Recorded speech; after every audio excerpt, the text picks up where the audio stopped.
Hello, everyone. This is Will, my new friend. Fitz.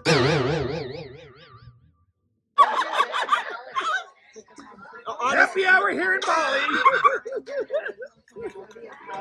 And we are here talking about releasing our items as we decided.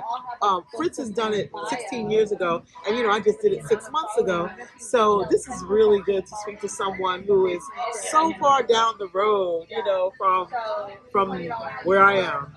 So talk to me. Tell me what it was like, if you can remember what it was like. Oh, I remember. All right, so I remember. Tell me. It was, I'm an American. I was 35. Where are you from? I grew up in Philadelphia. Okay. I was living in Santa Monica, LA at the time. Okay. And I had lost my job. And I was managing my apartment building. And I had a great deal. So I was living in this beautiful, amazing place by the beach, but I was only paying a couple of bucks because I got discounted. Nice. Like super. Right. And when I gave the notice, that's when I was on the clock. I was never gonna get a good deal like this again. You never know. Fair enough. Right. But in that moment, you didn't. I was going without Yeah. it. I was just going. Yeah. It's like you do a trust fall, right? Like you just. Yep. And so that started like, all right, I got 1 month. I got to get rid of everything, and just started. You did it in 1 month. Yeah. If I didn't give myself a deadline like that, I wouldn't have gone through. Okay, me too. You know how it happened for me? My lease was up in October 31st. Right? You remember the day? Yeah. And I was like, I'm not paying $2,000 by myself. What it takes to make $2,000 on top of everything. Like I literally that's just have so that when it rains, I don't get wet. Toxic So I was like, break no, free, I can't like do that. this. Oh, yeah, And so yeah, that was my toxic clean, deadline. break But I had made that decision and like it's about like January 2023 because I have seasonal affective disorder. I did, right? Yeah. And I was like, not anymore. Not anymore. Not about And I was like, I'm not spending another winter unhappy. Like, what am I doing living this life unhappy in any way? Like, you just come to a realization that your happiness, there's no dollar amount that, I don't know, did you feel that way? Well, just going back to the money part, like I live in Bali. I've lived here a while, so I got like local prices. Right. I don't even spend $2,000 a month. I know. And I live a nice lifestyle. Like there's nothing I want. I have everything I need, and I'm living on less than $2,000, including rent, including food, including trips, including insurance, and everything else. So it's really an amazing lifestyle. And in America, people don't even know it's an option. Like, you just don't know. It's just Americans just don't travel. We get our 2 weeks holiday a year, and that's it. And you think that's all there is. Right. Instead of living every single day, waking up like, thank you, because that's what I do. I wake up every morning, the first thing I say is thank you. And I'm saying thank you for the knowledge of knowing that there was more and actually going after it and living it, having the courage to pursue it. And a lot of times more is actually less. Like we were talking before we did this, all those possessions I had in America, I don't miss any of them. And I gave a bunch away to friends. Me They too. were my place, you like my cookie jar, and I remember I gave you the cookie jar, and now when I visit friends, I'm like, oh hey, you still have it. I love it. I like the nice connection I have with people. It is. And I get to live with them that way. But really, just get rid of my possessions. Like we were just saying, Americans love possessions. We love things. We love stuff. But that is we don't love it. We were programmed to love it. Fair enough. We were programmed to love that. And we think there's some gratification in this, and there's not. It's not. I care about is that when it rains, I don't get wet. And even in the rain, sometimes the rain feels good. You know what I mean? But I'm just saying, in terms of having a home, you don't need a dining room, a living room, a this room, a that room, a this, a upstairs, a downstairs, a da-da-da. You don't need all of that. And the more space you have, then you gotta fill it up with more stuff. Right? Because there's an expectation when you have room. It has to. It can't be any open space. God forbid. But I And we have so many, in America, we all have closets and basements and storage and walk-in closets. Now that's another thing. Let's talk about that. I was like, I do not want another bill, and I do not want to have an attachment back. So I did not do the storage. Did you do the storage? Oh, God, no. Give me some. No. They are the worst. People, oh my God. They pay $300 a month. And they get right. How much $300 here will take you? Like, and they do it for a dining room set that like they couldn't even sell for that. It wasn't exactly. So what I couldn't sell, I gave away. And what I couldn't give away, I left. I just closed the door and I told the maintenance man, enjoy. That's it. No regrets. So fast forward, we are 16 years in the game now. What your life is like. Now my life is very simple. I've always lived in big cities, and I was living in Jakarta.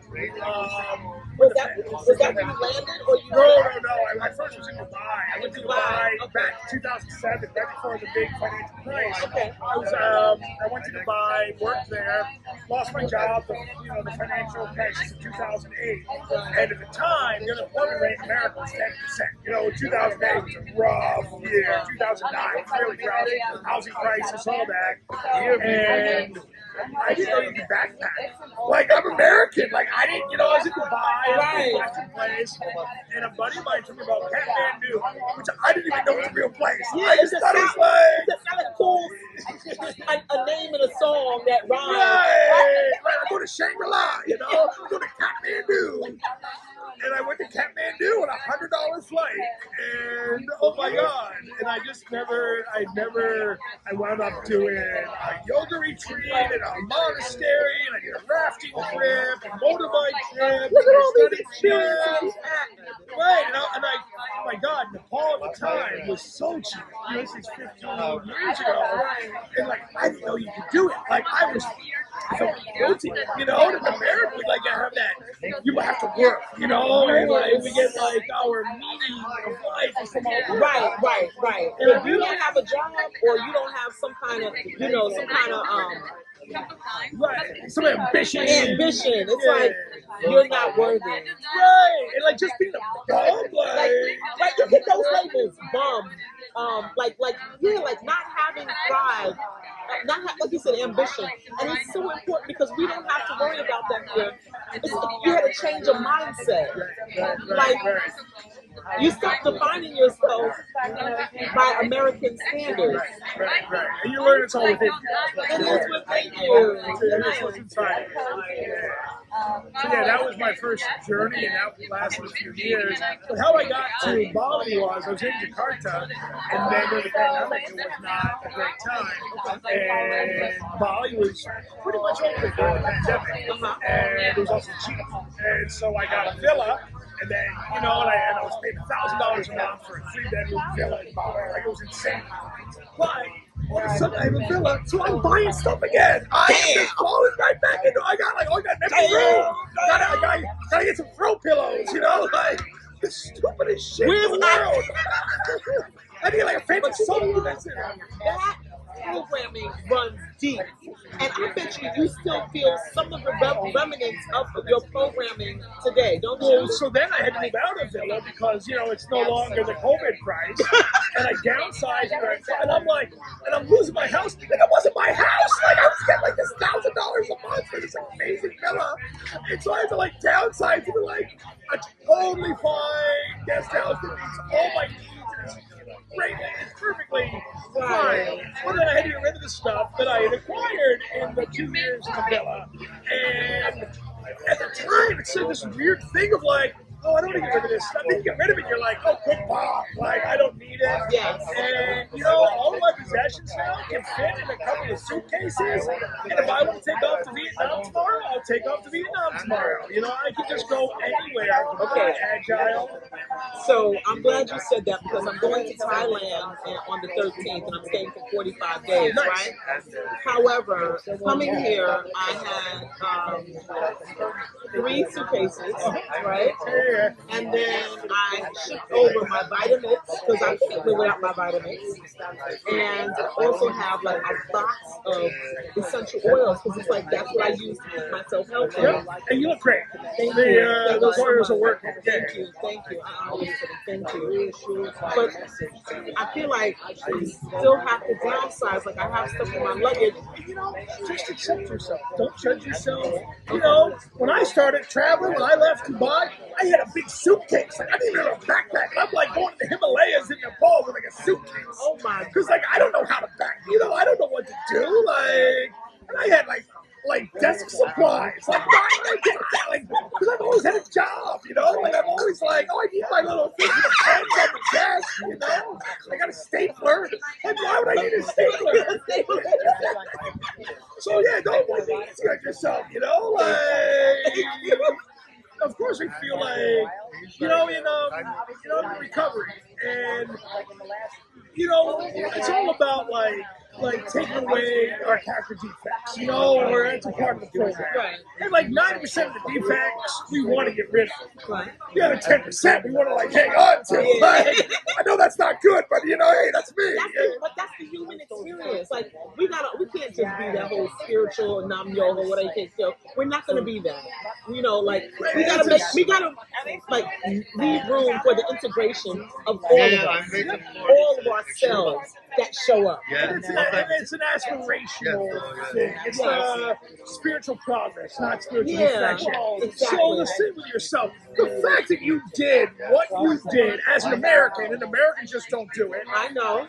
At your age, Thank you. like, Thank you. double shout out to you. Like, so like, oh my God, so you bought like an extra dress, but you know, who cares? You know, like, you're doing it. Like, you're good. You're good. You're on the right path. Yeah, I'm on the right path. And you're like, and the fact that you're into the healing community. Now you're in Bali. I mean, there's obviously a strong overlap. Absolutely. Mother Bali is so supportive. And tell me if you've noticed this.